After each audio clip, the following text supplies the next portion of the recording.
125 high school, болашаққа жол. 125 high school, білім ал көр.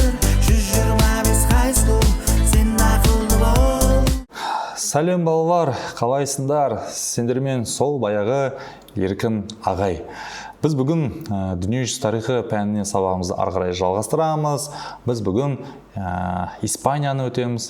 Жалпы Испаниядағы абсолютизмнің қалыптасуы, ренессанс сөзінің мағынасы, одан кейін индульгенция дегеніміз не, абсолютизм дегеніміз не, деген сияқты сұрақтарға жауап береміз. Англиядағы және Ресейдегі абсолютизмге бір шолып кетуіміз де мүмкін. Кеттік, ал ендеше сабағымызды бастайық. Жалпы балалар, біз бүгін бірінші өтетін дүниеміз ол бізде индульгенция деген нәрсе да. Индульгенция дегеніміз не десеңіздер, қараңыздар, мынау қағаз ғой, грамота. Бұл грамота не? Ол мектепте алатын грамота емес, ударник, отличник ретінде алатын грамоталарыңыз емес. Ол грамота Рим папасы ойлап тапқан дүние ғой. Католик шіркеуінің жасаған іс-әрекеті. Яғни қандай да бір адам күнә жасамасын, хоть адамды өлтірсін, қандай күнә жасаса да, сол күнәні кешіретін грамота ғой. Даттығы сондай болып кеткен ғой бұл жерде ше. Енді не істейді? Қалтасында ақшасы бар, жағдайы жақсы адамдар осындай грамоталарды жасап алды. Мен астына атын жазып қойдым болған мына жерге ше. Так, бұл грамота кімге деген сияқты. Мысалы, Айгүлге деген сияқты, косячник Айгүл деген сияқты. Сөйтетін еді, беретін еді. Ол грамотаны алған адам күнәсі кешірілетін еді. Енді өз-өзін алдау ғой. Рим папасы осыны сату арқылы өте көп қаражатқа ие болды, ең бай адамға айналып шықты. Бірақ бұл дұрыс емес дүние. Бір қағаз какой-то адамның күнәсін кешірмейді. Олар бит барама, өлген кезде, жұмаққа барған кезде, индульгенция, читай депші. Это нереально ғой, бір түрлі нәрсе. Сондықтан бұл нәрсе өтірік, бұл нәрсеге сенбеңіздер. Бірақ бұл ұбт-дан келеді. Индульгенция дегеніміз не десе, күнәні кешіруге арналған грамота болды, жатталғаныздар. Кеттік ары қарай. Енді давайте Испанияға тоқталайық. Жалпы Испания мемлекетінде естеріңізде болса, орта ғасырларда бұл жерді біз оңтүстік батыс Галия деп аталды. Батыс Галия. Яғни ол бізде қазіргі Испания жері ғой. Осылайша оңтүстік батыс Галия аймағында Рим империясы құлаған кезде бұл жерде Вискот корольдігі өмір сүрген еді. Ең қараңыздар, 711-714 жылдар аралығында бұл жерге Вискот корольдігі тып-тыныш өмір сүріп жатқан кезде мына аяқта Гибралтар бұғазы арқылы өтіп арабтар келеді ғой. Кімдер келеді? Арабтар келеді, арабтар осы Испания жерін бағындырып басып алады. Тек қана бұл жерде, мына жерде орналасқан кішкентай ғана Аустрия деп аталатын жер ғана өздерінің тәуелсіздігін сақтап қалады. Енді Испаниядағы арабтарды біз тарихта маврлар деп атаймыз. Неге? Себебі олар, мына арабтардың көбісі, ол Гибралтар бұғазы арқылы өтіп, Мавритания аймағынан келгеннен кейін біз оларды тарихта маврлар деп атайды екенбіз. Ойлаңдаршы, арабтар Испанияға Меккеден бастап бітіп, Меккеден былай қарай келеді, Египеттен кейін не, Ливиядан кейін, Тунистен кейін, Алжир деген Мароккодан кейін барып, Испания келгенше олар, это нереально дүние ғой. Сол үшін Марокконың астында орналасқан Мавритания деген аймақ бар да, сол жерден Фукет келе салады, арабтар ғой тоже. Енді сөйтіп олар не істеді, Испанияны басып алды, сөйтіп Испаниядағы арабтарды біз тарихта маврлар деп атап кеттік. Яғни Мавританиядан келгеннен кейін солай атадық. Сол арабтар Испанияда, яғни Пиреней түбегінде сол Вискот корольдігін талқандайды. Яғни бұл жерде Вискот корольдігі өмір сүрген еді, оларды талқандап тастайды. Енді тағы бір нәрсе, тоже географиядан келетін дүние, дұржыты гео таңдағандар бар шығар арамызда, Мына Испания мен Португалия мемлекеттері Пиреней түбегінде орналасқан. Ол не десеңіздер, яғни қараңыздар, егер құрлықтың үш жағын су алып жатса, яғни мына бір жағы су алып жатыр, екінші жағы, жалпы мына жағы су алып жатыр, бұл тарихта түбек деп аталады. Бір бөлігі құрлықпен шекаралас болса, мына бір бөлігі Франциямен шекаралас қой құрлықпен, бұл тарихта түбек деп аталады. Міне, осылайша 756 жыл осы жерде Кордова деп аталатын әмірлік құрылды. Ол 929 жылдан бастап кәдімгідей халифат деп атала бастады. Енді Пиреней түбегінде бір ғана жер өзінің тәуелсіздігін сақтап қалды. Шағын ғана Аустрия облысы, мына көріп тұрсыздар, Аустрия облысы өзінің жаңағы тәуелсіздігін сақтап қалған еді. Ары қарай кеттік.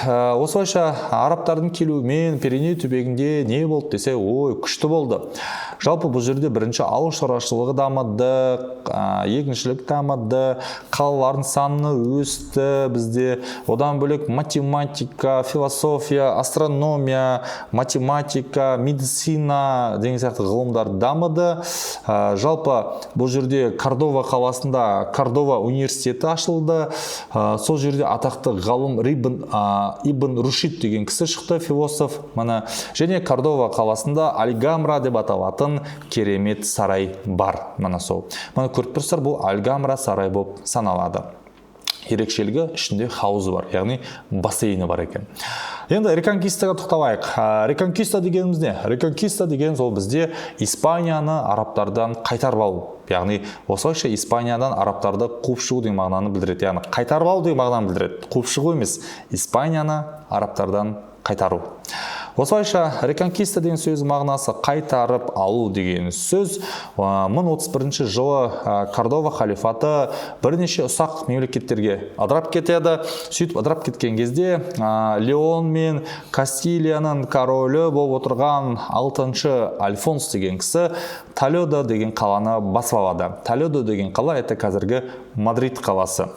Осылайша Залак түбінде шайқаста осы Толедоны басып алған Альфонстың әскері арабтардан жеңіліп қалды. Соған байланысты реконкиста уақытша тоқтап қалды. Ары қарай кеттік. Енді шіркеу сотынан тоқталайық. Шіркеу соты дегеніміз ол бізде тарихта инквизиция деп аталады. Ой, бұл өте нашар сот. Мына суретте көріп тұрғандарыңыздай адамдарды сиқыршы, мыстан деп өртеп жүргендер болды, как Жанна Дарк өртегендей. Одан бөлек көптеген адамдарды өзінің кінәләрін мойындату үшін бүйтіп азаптады, қинады. Қараңыздаршы, мына адамды алдыда жіппен байлап қойды, аяғына мынандай салмақта бір затты іліп қойды. Осылайша оны неседі қинап мойындатқызады.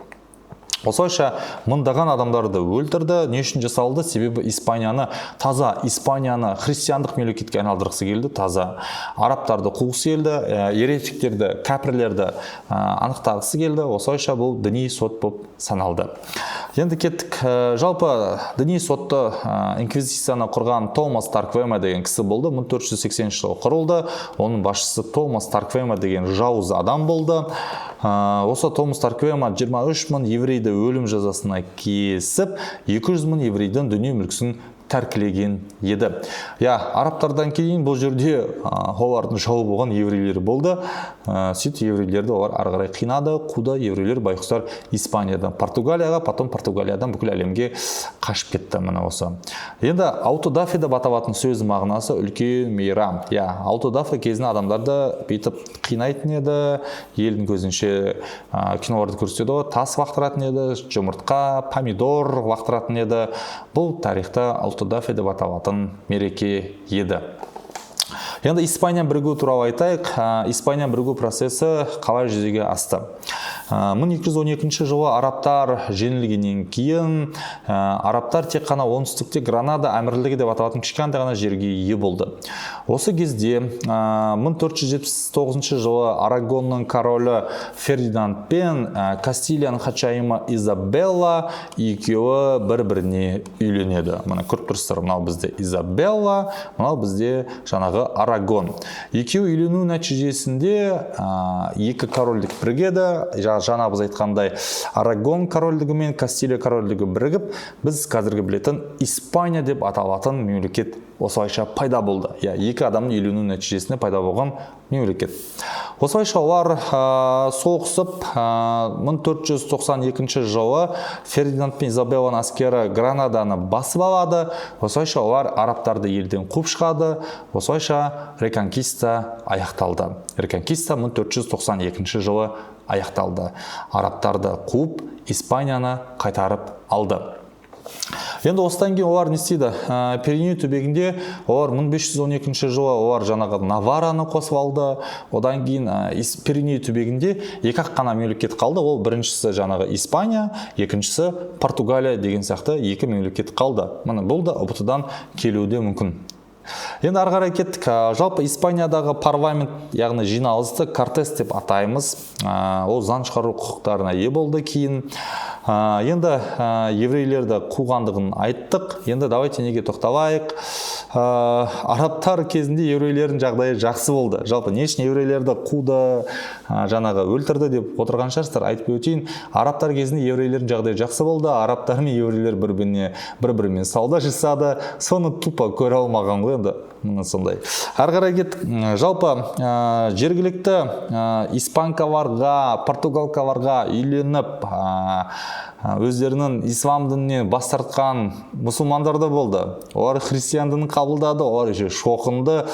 Оларды тарихта морискілер деп атаймыз. Яғни шоқынған арабтарды біз морискілер деп атайды екенбіз. Міне осы. Ондай да болыпты даже. Енді кеттік. Франциядағы абсолютизм қалыптасуы туралы айтайық. Абсолютизм дегенімізде ол жоғарғы үкімет, сот билігі толықтай бір жеке адамның қолында болуы, тарихта ол абсолютизм деп аталады екен. Енді Франция мемлекетінде абсолютизмді қалыптастырған тұлғалардың бірі 1539 жылы Францияның королі болған бірінші Франциск деген кісі. Бірінші Франциск не істеді десе, француз тілін мемлекеттік тіл деп жариялады 1539 жылы. Одан бөлек ол шіркеуді өзіне толыққандай бағындырды. Енді шіркеуді де Францияның королі басқаратын болды. Енді ары қарай кеттік. Келесі айтатын нәрсе, осы бірінші Франциск бас штаттар жиналысын таратып, оның орнына нотабилер деп аталатын жиналысты құрды. Бұл жиналыс корольдің туысқандары, корольдің таныстарынан жасалған жиналыс. Әрине бұл жиналыста корольдің билігі нығайды. Міне. Енді ары қарай кеттік. Бірінші Франциск қайтыс болғаннан кейін билікке үшінші Генрих деген патша келеді. Бұл кісі 1547-1559 жылдар аралығында елді басқарған еді. Генрих кезінде не болды? Әрине шекара, қазіргі Францияның шекарасы қалыптаса бастады. 16 ғасырда Францияда мануфактуралық өндіріс дамыды. Мануфактура дегеніміз алғашқы зауыттар мен фабрикалардың ең төменгі сатысы деп аталады. Енді француздар мына Канада аймағына келіп, осы жерде Квебек деп аталатын жерді отарлай бастады. Яғни солтүстік Америкадағы француздардың алғашқы отары десе, ол Квебек дейсіздер. Яғни қазіргі Канада жерінде орналасқан аймақ. Міне, енді бұл 1608 жылы отарлапты. Енді Францияда азамат соғысы болады. 1559 бен 1598 жылдар арасында Францияда азамат соғысы болды. Францияда король мен жаңағы кардинал соғысты. Ал 1572 жылы Францияда Варфоломей түні деген оқиға болды. Ол кезде жаңағы католик шіркеуі мен гугеноттар арасындағы қақтығысқа алып келді. Бір күннің ішінде, бір түннің ішінде 10 мыңға жуық гугенотты католиктер қырып тастайды. Осыдан кейін Европада азамат соғысына алып келді. Жалпы Европа екіге бөлінді. 1618 бен 1648 жылдар аралығында 30 жыл Европа соғысы екі тарапқа бөлінді. Бірінші тарапта Франция, Швеция, Дания, Голландия елдері. Олар Германия, Польша, Испания, Литва елдеріне қарсы соғысты. Бұл соғыста Франция, Швеция, Дания, жаңағы Голландия елдері жеңіске жетіп, жаңағы Франция мемлекеті жеңіске жетіп, Германиядан Эльзас аймағын тартып алды. Осылайша Эльзас аймағы бізде Францияның аймағына қосылады 1648 жылы. Жалпы Эльзас аймағы өте проблемный аймақ. 1871 жылы қайтадан Франция мен Германия соғысады. Жалпы немістер Эльзасты қайтарып алады. Одан кейін немістердің құрамында болды. Сөйтіп бірінші дүниежүзілік соғыстан кейін француздар қайтадан тартып алады. Сөйтіп осылайша Эльзас аймағы үшін бізде талас өте көп болды. Енді давайте кардинал Ришелье туралы айтайық. Кардинал Ришелье деген кісі мына кісі. Бұл кісі 1624-тен бастап 1642 жылдары Францияны басқарды. Күніге қызыл киім кигеннен кейін біз бұл кісіні красный кардинал деп атап кеттік. Мұнысы. Енді абсолютизмге туралы тоқталайық. Абсолютизм белгілер десе, мынаны айтасыздар. Бұл ОБТ-дан келеді. Балалар жаттайсыздар, жазасыздар. ОБТ-дан ЖБ келеді. ЖБ келеді. Гарантия берем.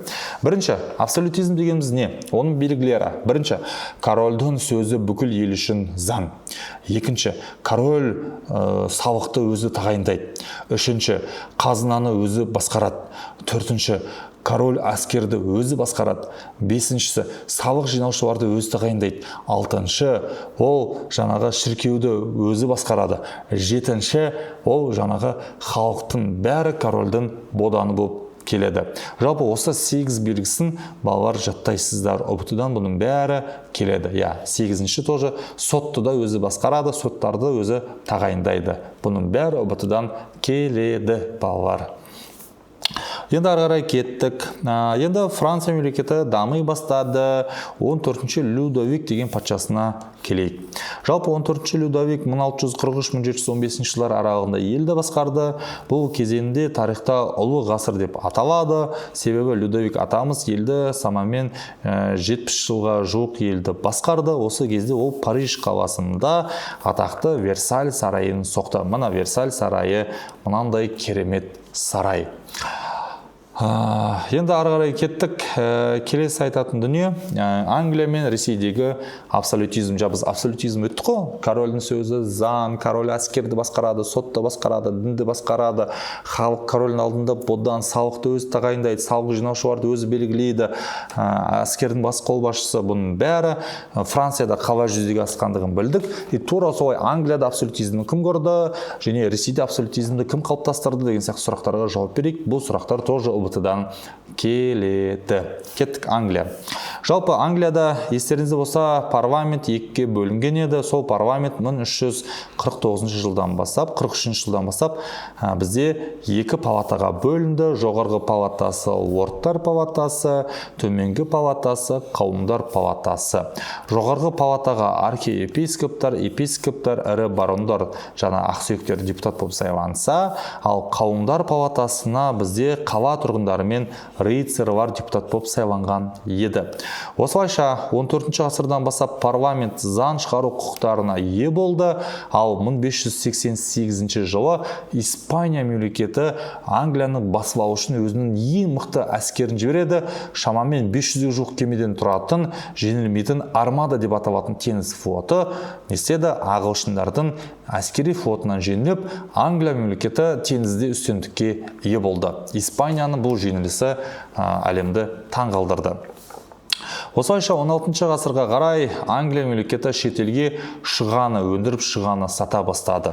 Шұға ол бізде жаңағы мата, шұлық деген ол бізде нөскей. Енді мына суретте көріп тұрғандарыңыздай Англияның парламенті, мына жоғарыда отырғандар бізде лордтар палатасы, төменде отырғандар бізде жаңағы қауымдар палатасы деп аталады.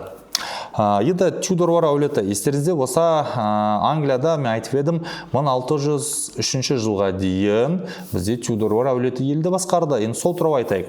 Естеріңізде болса, жаңағы 7-ші Генрих, который Генрих Тюдор, одан кейін бізде 8-ші Генрих келетті. Не істейді? 1534 жылы Англиян шіркеуін Римге бағынудан азат етіп, Англикан шіркеуін құрады. Осылайша ол шіркеуді өзіне бағындырады, алым салық жинайтын палатаны құрады, әскерінің бас қолбасшысы. Осылайша абсолютизмді қалыптастырған кісілердің бірі осы Генрих 8-ші болып саналады. Генрихтің тақ мұрагері ер бала болмауына байланысты оның қызы не істейді? Мария Тюдор елді арғарай басқарады. Мария Тюдор кезінде елде реформация көсемдерін қуғынға ұшыраған үшін біз оны тарихта қанішер Мария деп атап кеттік. Мария кезінде бізде не болды? Бұл кезде католик шіркеуі күшейіп кетті. Католик шіркеуі елді басқарып кетті. Мария қайтыс болғаннан кейін Марияны тақ мұрагері болған жоқ. оның екінші, яғни Генрихтің, яғни 8-ші Генрихтің екінші қызы жаңағы Елизавета бірінші келеді. Осы Елизавета бірінші 1558 жылдан бастап 1603 жылдар аралығында елді басқарады. Ол кезде абсолютизм бізде ерекше нығайды, шіркеу танылды, шіркеу қайтадан протестанттыққа айналды. Енді католик пен протестанттық түсінбей жатсаңыздар, католик шіркеуі жаңағы Рим папасының ықпалында шіркеу, протестанттық шіркеу жаңағы ешкімге бағынбайтын шіркеу, көрдіңіздер ме? Сонда әпкесі басқаша саясат жүргізді, ал сіңлісі вообще басқаша саясат жүргізіпті. Осылайша Англияда 1603 жыл Елизавета қайтыс болғаннан кейін Тюдорлар әулеті ыдырайды. Тюдорлар әулетінің ерекшелігі жаңағы біз айтқандай Генрих 8-ші басқарды, оның баласы болған жоқ, екі қызы болды. Жаңағы біреу Мария Тюдор, ол елді басқарды, онда баласы жоқ болды, дүниеге келмеді. Одан кейін жаңағы Елизавета басқарды, онда бала туа алмады. Сонда бір ауру бар ғой, бала туа алмайтын ауру. Сондай бір аурумен екеуі де ауырған еді. Осылайша 1607 жылы Англияда алғаш рет әлемде гимн, яғни әнұран орындалды. Осылайша гимнді, әнұранды ойлап тапқан ел осы Англия мемлекеті болып саналады. Енді жаңа біз айтқандай, Елизавета бірінші қайтыс болғаннан кейін олардың туысқандар болып келетін бізде Стюарттар әулеті билікке келеді. Олар 1603-тен бастап 1649 жылдар Англияда осы әулет басқарды. Ол әулеттен Яков бірінші және бірінші Карл есімді корольдер билік құрды. Давайте соларға тоқталайық. 1603 пен 1625 жылдары Стюарттар әулеті билікке келді. Олардың алғашқы королі бірінші Яков болды. Яков кезінде ел тұрақты болды, ел дами бастады. Бірақ Яковтан кейін 1625 пен 1649 жылдары Яковтың баласы бірінші Карл билікке келді. Бірінші Карл кезінде салықтар өсті, жағдай нашарлай бастады, елде азамат соғысы басталды. Карл парламентті таратып жіберіп, жеке дара елді өзі 11 жыл басқарды. Бұл кезде бізде тарихта ұзақ парламент, қысқа парламент деген темалар пайда болды. Яғни ұзақ парламент. Одан кейін бұл кезде бізде қысқа парламент деген сөздер болды. Осындай темалар пайда болды. Ол неге? Жалпы парламентті екі рет таратып жіберді, елді жеке дара өзі 11 жыл басқарады. Парламентті не үшін таратты? Бірінші Карл, себебі бұл жаңағы жеке дара саясат жүргізгісі келді. Соғыс ашу үшін парламенттен рұқсат сұрау керек болды. Жаңа салықтарды енгізу үшін парламенттің рұқсаты қажет болды. Парламент оған рұқсат бермегеніне байланысты ол парламентті не істеді? Тупа таратып жіберді. Міне осы. Енді ары қарай кеттік. Бұл жағдай халықтың наразылығын туғызып, Англияда буржуазиялық революцияға алып келді. Яғни буржуазиялық революция кім кезінде болды десе, мына бірінші Карл жексұрын кезінде болды. 1607 жылы солтүстік Америкада Англияның алғашқы отары пайда болды. Ол отары тарихта Виргиния немесе Вирджиния деп аталады. Мына осы. Мына балалар, бұл Вирджиния деп аталатын информация бізде 100 датадан келеді, сондықтан бұны жаттаңыздар. Мынаның бәрі дәптерге конспект ретінде жазып отырыңдар. Бұлардың бәрі ұбт-да ең көп келетін сұрақтар болып саналады. Енді біз Мәскеуге келдік, Ресейге келдік. Жалпы Ресейде көріп тұрғандарыңыздай Мәскеу князьдігі, жаңағы Новгород мемлекеті, Тверь мемлекеті, Можайск, Смоленск, Рязань деген сияқты мемлекеттер болды. Осылардың ішінде ең үлкені Мәскеу және Тверь деп аталатын мемлекеттер супер мемлекет ретінде өмір сүрді. Жалпы Тверь мен Мәскеу сол кезде сауда жолдарының бойында орналасып, тез байып, тез күшейіп кеткен еді. Давайте енді сол процеске жетейік. Естеріңізде болса, 14-15 ғасырларда орыс жерлерінде шаруалардың бәрі тәуелді болды. Осылайша олар өздері қожайындарына бағынышты болды. Осылайша бізде басы байлық құқық деген түсінік пайда болды. Орысша крепостное право деп аталады. Енді 1497 жылы сол шаруаларға не істейді? Юрий күні деп аталатын бір күн береді. Яғни демалыс. 26 қараша күні, елестетіңіздерші, байқұс шаруа 365 күн бар ғой енді бір жылда. Соның 364 күні жұмыс істейді да қожайыны. Бірақ күнге оларға не береді? Бостандық береді. Бір күн олар не істейді? Барады, білген, жасайды, қуады, ойнайды.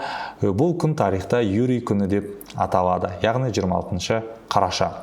Неге олай жасалынды? Себебі шаруаға надежда беру керек, бостандық туралы. И сол надеждамен істеді, өмір сүрген еді.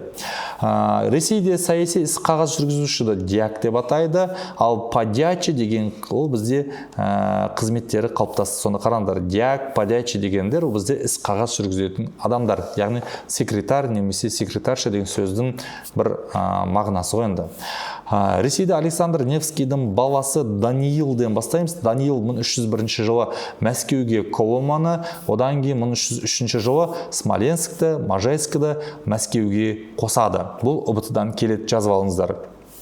Одан кейін Мәскеудің басты қарсыласы болған қандай ел десе, Мәскеудің басты қарсыласы болған қала Тверь деп аталатын қала болып саналады. 1327 жылы Тверьде көтеріліс болады. Осы көтерілісті басу үшін Алтын Орда ханы Өзбек хан келе жатады. Соны естіген Мәскеудің князі Иван Калита сол Алтын Орда ханы Өзбекке жағымпазданып, көтерілісті өзі басып, Алтын Орда ханы келген кезде құрметті Алтын Орда ханы деп бір жеріне кіреді ғой, короче. Сөйдеді, мен сіз келгенше көтерілісті бастым дейді. Алтын Орда ханы жарайсың, молодец дейді, қуанып, оған айтады, бүгінгі күннен бастап бүкіл орыс қалаларынан сен Иван Калита салық жинайтын боласың дейді. Осылайша Иван Калита енді салық жинайтын болды. Сол салықтың бір бөлігін өз қалтасына басқаннан кейін біз бұл кісіні тарихта Қалталы Иван деп атап кеттік. Осылайша Иван Қалталы Иван болып кетті. Ол ұлы князь деген атақты алды. Енді үшінші Иван кезі, жаңағы үшінші Иван Калита екінші Иван, одан кейін оның баласы үшінші Иван келеді. Осы кезде Ресей қарқынды түрде дами бастады. 1479-1533 жылдар үшінші Иван басқарды. Үшінші Иван кезінде 1485 жылы Мәскеуге Тверді қосады. Псков деген қалалардың бәрі Мәскеуге қосылды. Ал 1514 жылы Мәскеуге Рязань деп аталатын аймақ тоже Мәскеуге келіп қосылған еді. Ал 1533 жылы үшінші Иван қайтыс болып, оның орнына таққа бар жоғы 3 жасар баласы 4-ші Иван билікке келеді. Әрине 4-ші Иван 3 жаста елді басқара алмайды ғой. Оның шешесі, яғни анасы Елена Глинская деген кісі елді басқарады. Осылайша 1533-1584 жылдар Иван 4-ші елді басқарды. Ол бізде Боярвар думасын таратып, оның орнына Зем соборын құрды. Осылайша ол тұрақты әскерді құрды Ресейде. Иван 4-шіні біз тарихта Иван Грозный деп атаймыз, себебі өте қатал қатыгез адам болған. Ол елде опричнина саясатын жүргізді. Опричнина сөзінің мағынасы жүгенсіз кеткен орда деген мағынаны білдіреді. Жаттап алыңыздар, ұбытыдан келеді. Иван Грозный өз әскерлеріне айтқан ғой, белдіктерінің оң жағына сыпырғышты, сол жағына иттің басын байландар дейді. Бұл істеудің мақсаты халықты қорқыту мақсатында істеген ғой енді. Жалпы иттің басын істеу, белдікке жабыстыру мақсаты, байлау мақсаты халыққа ит қожайына адал жүреді ғой, қызмет етіп, сол сияқты сендер де маған ит сияқты адал қызмет етіңдер деген сияқты мақсатта айтылды. Ал сыпырғышты байлату себебі сыпырғышпен шанды сыпырады ғой, сол сияқты сендерді шанды сыпырғандай елден қуып шығамын, если сендер маған бағынбасаңдар деген сияқты мақсатта сол опричнина саясатын енгізген ғой. Қараңызшы, Иван Грозный не деген башқатый адам ғой енді. Енді опричнина саясатына қарсы бізде Клин, Торжок, одан кейін Тверь деп аталатын қалаларда көтерілістер болды. Иван Грозный осы қалаларды не істейді? Әрине қатаң жазалайды. Осылайша Иван Грозный түсінеді, что-то мен істеп жатқаным дұрыс емес ау дейді. 1572 жылы өзі шығарған опричнина саясатына өзі тыйым салады. Енді Иван Грознийдан кейін бізде Ресейді дамытқан Петр I деген патша бар. Ол Боярвар думасын таратып, 1711 жылы Сенат жиналысын құрды. 1703 жылы бізде Петербург қаласын соқты. 1719-да Астананы сол қалаға көшірді. 1721 жылы Ресей империя болып Петрға император атағын берді. Жалпы осы Петр Ресейді ары қарай дамытатын кісі болып саналады. Балалар, біз бүгін сабақты аяқтаймыз. Сабақ сіздерге түсінікті болды деп ойлаймын. Келесі кездескенше сау болыңыздар.